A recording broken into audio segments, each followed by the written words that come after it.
Lynn Witten was sexually abused from the age of 5 until her early 20s. Today, being in a space with no seeming control is still terrifying. What is your mind saying will happen if you let go? That I will fall and I'll get hurt and nobody will catch me. When you grow up and you abuse, there's so many times when you don't have control. And so the few places that you can have control, you take it. And land is one of them. Land. Water is another place where it was out of control.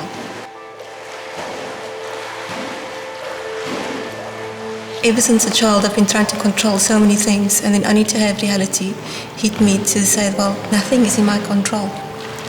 There's very little, and I've got to learn to be flexible and to be light. So Lynn going out into the world and finding aspects of herself has been part of her journey that has empowered her to be the woman that she is. Oh, was it these two properties that we're talking about? I thought you were talking about that one. Look at the man with the afro. I don't know. Yeah. Never seen that. No one. There was a time when I would have pressed charges. And then I realized the emotional drain it would place on me and my family to go through with something which would ultimately force me to stop and to have to really go back. And I had a choice. I had a choice to go ahead and press charges. Even now, I still have that choice. I have that choice for the rest of my life.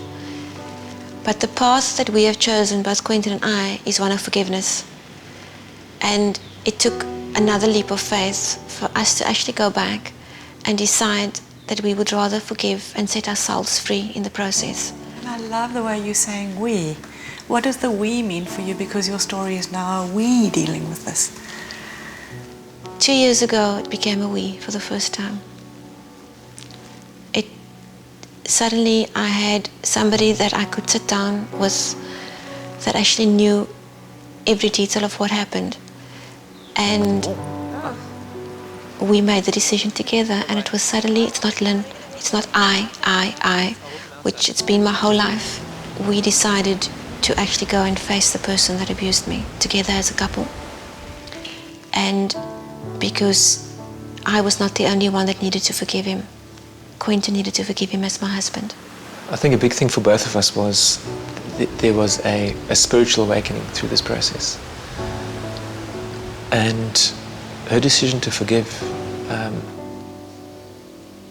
was something that I had to do, I think for both our sakes.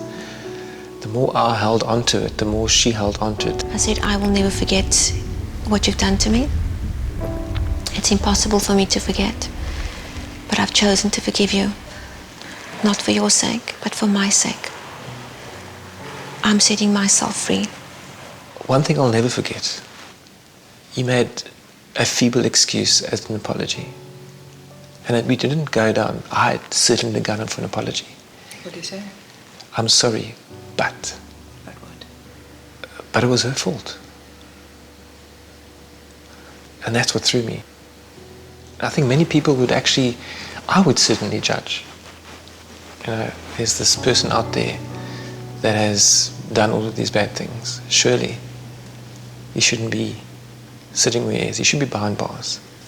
For many survivors of sexual abuse, the idea of laying a charge is very fraught because they have had to often think about what it would mean for the other, for the family, for the rest of the extended family, for friends or so on, if they knew and if they took that action.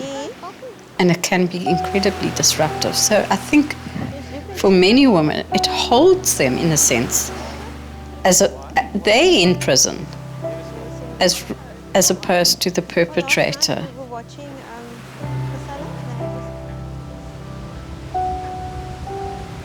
It's a very hard one.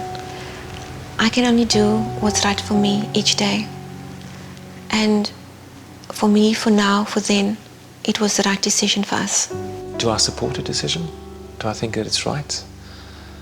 I think it's right for her.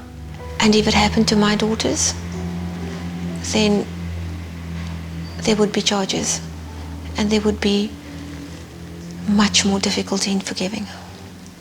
And I think through speaking out, it's taking that lie and bringing it out into the open, where it doesn't survive, where it loses its power, where it loses its power over you. And in losing its power, you have other alternatives. That day, as we drove home, I suddenly saw things in the neighborhood that I grew up in that I'd never seen before. My physical abuser shrunk. It was like I was looking at the world for the first time. I don't think you just run and jump in one go. I think it's the little steps, and as long as I keep the faith that I can do it every day, the little things, then I can get there.